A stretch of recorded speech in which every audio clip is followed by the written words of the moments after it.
Já estamos de volta para você, 11 horas e 40 minutos e chegou a hora do nosso quadro Fala Doutor. Pode rodar.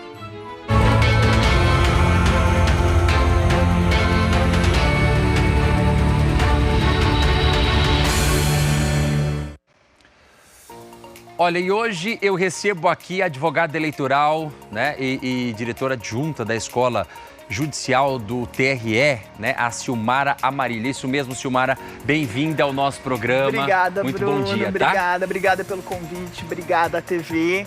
Espero poder contribuir com alguns esclarecimentos a respeito do pleito. Maravilha. Nós estamos vivendo esse momento, Silmara, de período já de pré-eleitoral, né? Podemos chamar assim. Muitas pessoas colocando como pré-candidatos, enfim. E aí surgem muitas dúvidas, né? E esse espaço é um espaço onde nós abrimos aqui para quem está em casa nos acompanhando, possa mandar as suas perguntas, os seus questionamentos, né? E a gente possa esclarecer um pouquinho para o eleitor, até porque o eleitor é talvez o maior fiscalizador aí do processo eleitoral, não é isso? Isso. Na verdade, agradecer e parabenizar a TV e ao seu programa, porque esse tipo de iniciativa é de extrema valia. Nós estamos aí às vésperas do processo eleitoral, né? Então, quase 155 milhões de eleitores em todo o país comparecerão às urnas para escolher seus prefeitos, prefeitas, vices, vereadores e vereadoras, e é fundamental que a população realmente tenha acesso a uma informação de qualidade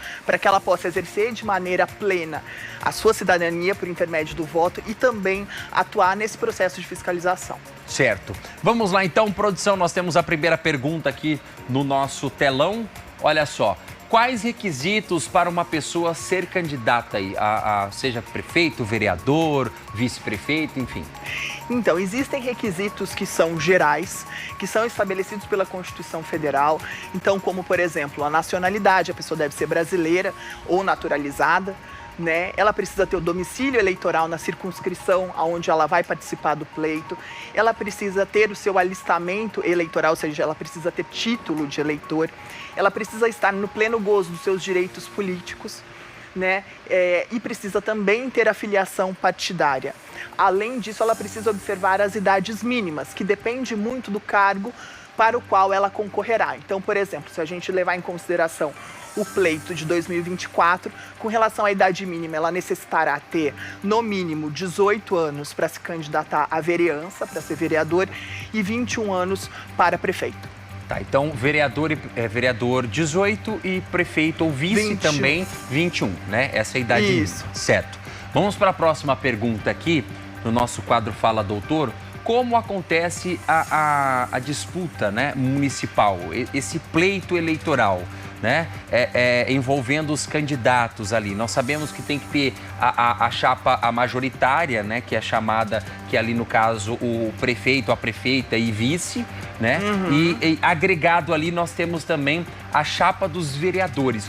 Hoje é possível, aproveitando o gancho dessa pergunta, é possível também ser candidato a vereador sem ter uma coligação com o prefeito? A pergunta é de extrema importância. Primeiro, você traz uma divisão que é muito importante para que todos aqueles que nos assistam compreendam. Que o sistema eleitoral hoje, ele é dividido entre a parte majoritária e a parte proporcional. Então, governadores, presidente da República, deputados estaduais, governador, presidente da República e senadores, majoritária. Com relação aos demais, então deputados estaduais, federais, vereadores, proporcional. No sistema majoritário, a contagem dos votos repercute de uma maneira diferente e isso às vezes causa uma certa perplexidade, né? Porque para a majoritária, basta para você ser eleito ter a maioria absoluta, 50% mais um, desprezando brancos e nulos. Na proporcional, isso é um pouquinho diferente, porque vai depender de alguns cálculos, como coeficiente eleitoral, coeficiente partidário, para a gente apurar quantas cadeiras estarão disponíveis para cada partido e dentro ali dos votos que foram recebidos pelos candidatos, eles ocuparão. O que é importante é saber que, dentre aqueles requisitos que eu disse para você no início, um deles é a filiação partidária, ou seja, hoje no sistema atual, não existem candidaturas avulsas. Então, eu preciso estar filiado a um partido político, e para isso eu, inclusive, tenho prazo, né, para que eu possa participar regularmente do pleito. Então, é por intermédio do partido político que o registro da minha candidatura acontecerá. Aproveitando esse gancho aqui, né, que muitas pessoas falam assim, tem candidatos aí os candidatos que às vezes a pessoa tirou lá 1000 votos, não foi eleito. Mais um que tirou 600, 500 foi eleito. E aí entra a questão da proporcionalidade, né? Depende do partido, da legenda, da coligação. Enfim, tem todo um cálculo a ser feito que eu acho que até é um pouco complexo da gente explicar para o eleitor aqui. Mas, basicamente, não seria mais fácil ou não seria justo que todos, aí no seu ponto de vista, né?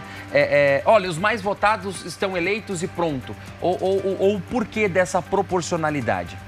Veja, a justificativa para a proporcionalidade é no sentido de assegurar ao maior número de agremiações a participação na composição das casas legislativas, porque senão você concentraria na mão de partidos muito grandes, muito ricos, e impossibilitaria o ingresso de outras pessoas que integram partidos menores, né? Então, você bem disse, são cálculos um pouco mais complexos e a gente pode depois discutir numa outra oportunidade, mas que são realizados porque na proporcional o voto não é necessariamente para o candidato, mas para o partido político. Entendi. Tanto que você pode votar na legenda.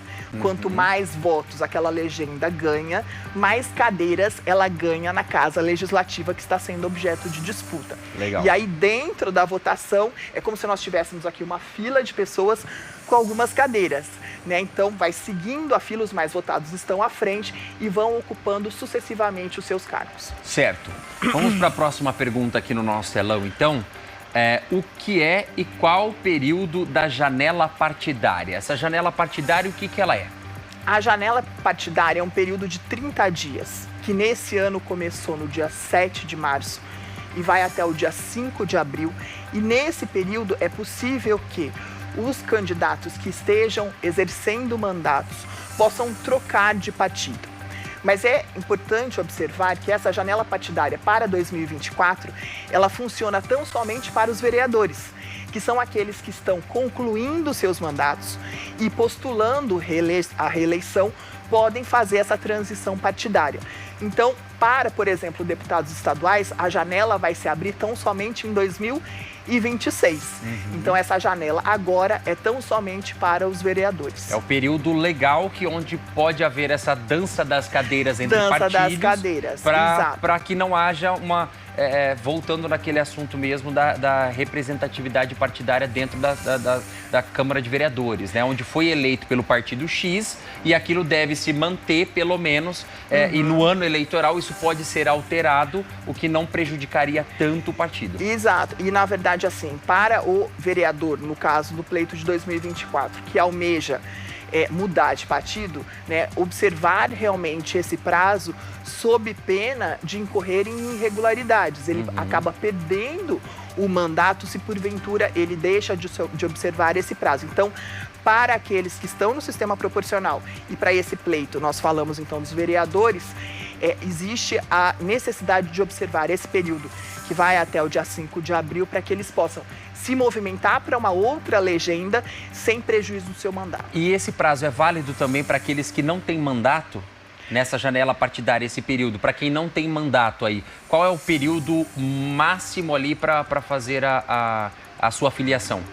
Veja, a filiação partidária, como eu disse para você, é um requisito de elegibilidade. Aqueles que pretendem se candidatar ao pleito de 2024 precisam aí 6 meses antes do pleito se filiar a determinado partido político, né? Porque, como eu disse, não existem candidaturas avulsas. Então, até o dia 6 de abril, essa pessoa já deve estar filiada ao partido político da sua escolha. Certo. Próxima pergunta na tela.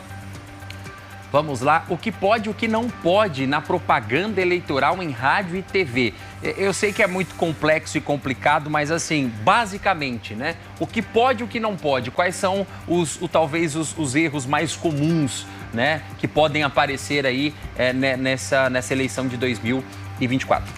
Então, um pouquinho antes de responder sua pergunta, eu só faço um parênteses.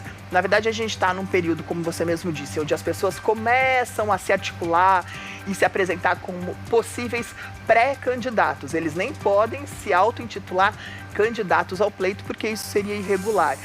Nesse momento onde nós estamos e avocando então a responsabilidade da população de fiscalizar isso, porque eles são diretamente, né, os destinatários diretos desse tipo de atuação, não se pode pedir voto. Sim. Nem de maneira subliminar. Então, nesse momento que nós estamos, que precede o registro das candidaturas, enfim, não é possível fazer campanha em qualquer um dos segmentos de comunicação. A propaganda na rádio e na TV, a propaganda que é dirigida para a eleição, ela tem um período extremamente curto. São 35 dias. Né? Então, nesse período, existem uma série de regras previstas na legislação eleitoral que precisam ser observadas, mas se eu pudesse dar uma regrinha, que é a regrinha de ouro, o que é terminantemente vedado são o quê? Falas ofensivas, né, de conteúdo discriminatório, falas de ódio, de intolerância. Então, com relação a esse tipo de atitude, a Justiça Eleitoral, de fato, coíbe e coíbe de maneira veemente. Nesse período, a pessoa que se coloca como pré-candidata, ela pode falar que eu sou pré-candidato ou não? Sim, pode. Ela pode afirmar que ela é ou que ela tem a intenção de colocar o seu nome à disposição do partido, para que o partido, então, sendo a escolha da agremiação, possa implementar os atos subsequentes direcionados à candidatura, mas jamais se auto-intitular, se afirmar candidato ou, o que seria ainda pior, fazer o pedido de voto. Tá. Tem mais uma, Nath? Mais uma pergunta? Vamos lá, então. Onde consulto informações sobre candidatos e partidos? Eu acho que aqui é muito importante, né? Quando o pré-candidato deixar de ser pré-candidato, vira o período das convenções. O período das convenções esse ano acontece? Tem um período no meio do ano entre julho e agosto, mas ele tem que acabar necessariamente até dia 14 ali, porque dia 15 é o registro das candidaturas. Certo. Então, nas convenções, né, são estabelecidos ali quem serão os candidatos de cada agremiação e no dia 15 precisa estar tudo certinho, encaminhado para a Justiça Eleitoral. Então, feito isso, registrou a candidatura, onde é que o eleitor pode consultar informações do candidato ou até mesmo dos partidos? Hoje em dia nós temos um verdadeiro bálsamo, que também pode ser objeto de má utilização, nós sabemos bem, né, que todo instrumento depende muito da utilização que você faz, que é a rede social, a rede mundial de computadores, a internet. Né? E a gente pode se valer disso para poder fazer pesquisas muito bem feitas com relação ao histórico desse candidato. Sim. Então, informações, por exemplo, que você precisa a respeito da Justiça Eleitoral, os locais mais adequados, mais confiáveis, são o site do TSE, do Tribunal Regional Eleitoral, onde você pode pesquisar. Existem informações bastante atualizadas sobre o pleito de maneira geral. Com relação aos partidos e os candidatos, cada partido mantém a sua página também na internet e nada impede que aqueles que se pretendem filiar àquela agremiação, né, ou os eleitores que pretendem destinar o seu voto a um candidato daquele partido possam também consultar o seu estatuto. Para quê? Para poder conhecer quais são os valores que esse partido defende, né? Quais são as ideias, quais são os ideais. Isso é importante para aqueles que se pretendem filiar àquela agremiação e também aqueles que pretendem destinar o seu voto a um candidato daquele partido. Em adição, sempre existem as informações que você pode buscar no Central de Atendimento do Eleitor, no Tribunal Regional Eleitoral, Sijus e zonas eleitorais. Certo. Silmara Marília, muito obrigado pela sua presença aqui no nosso estúdio. Eu que agradeço, tá? obrigada. Seja sempre bem-vinda aqui ao nosso programa. Hoje a gente até estendeu um pouquinho mais o tempo do nosso quadro, porque é um assunto importantíssimo. Sim, ia me né? colocar à E tem disposição. muitas dúvidas. E certamente nós voltaremos a esclarecer outras dúvidas aqui no nosso programa. Mais uma vez, muito obrigado. Obrigada, fico à disposição. Tá certo.